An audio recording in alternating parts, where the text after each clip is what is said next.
How's it going? Just burning her out of the case, welding her away.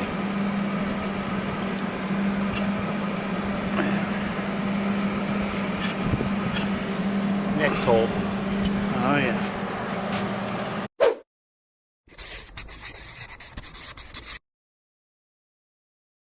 Alright guys, so I decided to throw that 19mm Del Ordo that I had from my other scooter onto the jog. So I took the little 12mm off and I'm dialing in the 19. The 19 is now already installed on the bike, as you can see in there.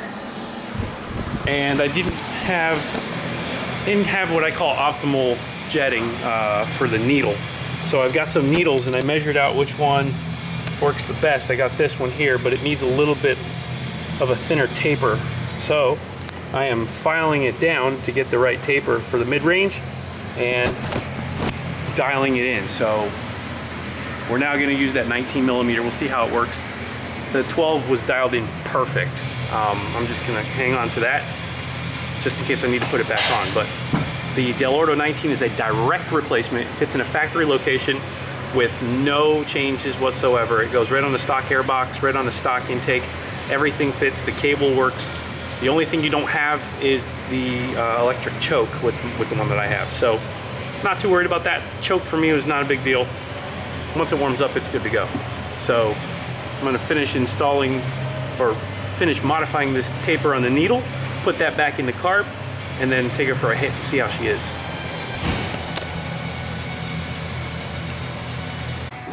All right, so that's all buttoned up. I'll do a little motovlog video of the ride with that setup now. It is wheelies from 20 miles an hour and down. 15 miles an hour or down, you yank the throttle, that front end is coming up and you're riding a wheelie. So this thing is almost where it needs to be. I have a belt coming for it that I'm going to try. It's a little bit longer, see if I can get more variation out of it. And then that will conclude this segment for Mr. Reliable. Might throw it back on the dyno now that I'm getting it pretty much dialed in, just to see what it does. And I also want to see what kind of top end I'm going to get out of it. I'm hoping for, like I said, 60 miles an hour, which I was already basically there. I'd like to see that 60 solid without too much stress. I don't think keeping it at that speed is a very smart thing to do, but you know, I'll have to get a temperature gauge on it to watch the heat. It is an air-cooled engine, so I can't expect it to stay alive at wide open throttle the whole time. But hopefully now with that carburetor, it's going to have the maximum potential of this setup without, again, being an overkill setup. This is a sport kit. It is low end. It is not high end. It is totally affordable. Under $500 for everything. So if you're considering doing a jog build like that, you can have your jog just like Mr. Reliable for under 500 bucks. Do the work yourself, be a real guy, and get your parts from scootertuning.ca. They're awesome. Customer support is absolutely bar none the best that I've had, and I thank them so much for helping me get all the parts for this super quick. Shipping from Canada, 2 days, and that's their standard. So give them a ring, scootertuning.ca. Thanks a lot. Hope you enjoy Mr. Reliable. Watch for the ride videos. So Roberto is clocking and setting up this new turbo that we got. What do we got? A turbo. A turbo. Super sweet turbo. This is like a Frankenstein turbo. It's freaking, the specs and how it works should be great. This is a 2876R GTX center that we had matched with some ATP front cover and just like their like little custom rear housing with the V-band welded on and everything. So this setup is good for the quickest spooling 450 in the world. Yeah, that's going to be cool. So 450 horsepower, nice single turbo. This is a good upgrade for the RB25s.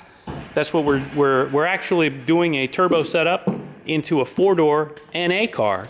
So this is going to be an NAT with a 2876 GTX. Right, with a modified automatic transmission to let it actually feel like a sequential, so you can actually pick your gears. We're using an RB25 Neo automatic training transmission. We're changing the valve body on it to give us full control over it. And when we do that, customer is in a wheelchair, right. So this is his automatic is what he needs. And the cool thing about it is usually when you run like an aftermarket ECU, like a Haltech or something in these cars, you can't run the automatic transmission because it loses the automatic transmission side of like talking. It doesn't know what to do, when to shift. It loses all drivability. In this case, it doesn't matter because the transmission is going to be fully manual. It's going to have manual controls. So this, it's going to be an automatic car that can do everything a standard one can. So it'll be like a kind of like a modernized automatic. Yeah.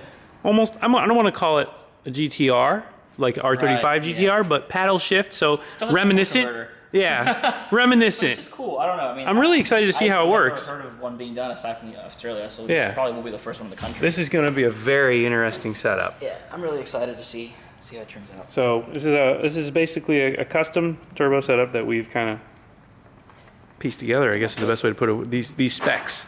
So hopefully we hit that 300 horsepower. I think 300 horsepower should be like what we want. It's an NA motor, so we don't want to push it too hard, but 300 horsepower at about a bar of boost would be and we'll optimal. 85. Yeah, so 85 a little bit safer, yeah. But it is higher compression, so we got. It should spool pretty quick. Hell yeah, dude. We 85 and a little higher compression, so I'm excited to see it.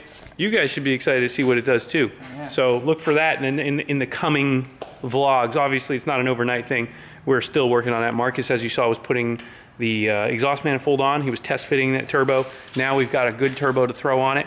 We also have a good intake manifold. Dude, it's so nice. Is that accessible, or did you put it away? Yeah, I need a flashlight to go out there and look at it. We just moved it for a second. Gotcha. So here we go. This is the mock-up turbo. This is not the cool turbo. This is the Zero Fab intake. This is from Australia, correct? I believe so, yeah. Yeah. So shout out to Zero Fab and some awesome handiwork. This thing looks really nice, fits really nice. You can see retains the cooling stuff, the returns, and it comes with like a manifold that actually grabs all these cooling returns and puts them all into one. So big, nice throttle body. This is really all high-end stuff. Yeah, so it looks like it's made to accept the factory GPS sensor, so that's good. Yeah, super sweet. Do that, tuck all the harness underneath, make it look pretty. Maybe a valve cover? Yeah, I gotta talk about that. Do like a GTR valve cover or something? Look so good. Yeah, it would look really nice. Kind of round out the look. And then some sweet exhaust piping. Obviously, we got to do everything custom there. But this will come together soon. Watch out for it. Yeah, speaking of that, you gotta do another JDM situation. Oh yeah, we got to go pick up the training. You have to go pick up the training. Yeah, we'll do that. So, go. like an anniversary edition of the JDM situation. There we go. Yeah, let's go do that. We'll get the K truck out. We'll go do that. It's not Pick that up. Do it tomorrow. Yeah. All right, tomorrow. So there it is, coming together. I'm excited. I'm excited too. I want to drive this thing. I want to tune it. I want to drive it. I want to see what it does. Not gonna be another one like it. Nope. Getting stuff fitted on here. This episode of Marcus Installs is very frustrating. Is it? Why is it so frustrating? Too many new parts. Too many new parts. He likes old parts, apparently. I like my cars where I can just put it in and cut holes and route it the way I want it, and then not have to worry about how Bert wants it. Well, then do it your way. I mean, my way is not the right way. Well, then don't do it your way. Exactly. All right. Well, here we are, getting stuff put in. We got this manifold mounted up, fuel rail test fitted. Looks pretty good. And Marcus is getting the piping done. Intercooler was being test fitted right here. It's coming together. The mounts I made, I'm pretty sure, are not the right mounts that we're going to use. Well, no, why not? Yeah, the intercooler needed to sit lower. Oh, we'll figure it out. Because then you would have had to cut the light fixtures. We'll figure that out. Anyway, we're getting this one working pretty good. Peter's over here putting E85 in his car. What are you doing? Trying to make some power? Trying to blow some shit up? Yeah. Okay. Put some juice. Put some corn in there. We're gonna turn the wick up on this and see what we can do. This thing already evaporated. What do you mean already evaporate? To the top and it's already till here. It's spilled out probably. No, it didn't spill out. It smells so good. I want to In in Poland, you can drink this? I don't know. Maybe some crazy people drink this. If you're in Poland, tell me, will you drink that stuff? That's that Mountain Dew. So we're gonna get this cranked out, and maybe I'll show you that one on another video, because this video is just about done. If you like what I do, please give me a subscribe, leave some feedback, let me know what you think, and as usual, I'll see you in the next one.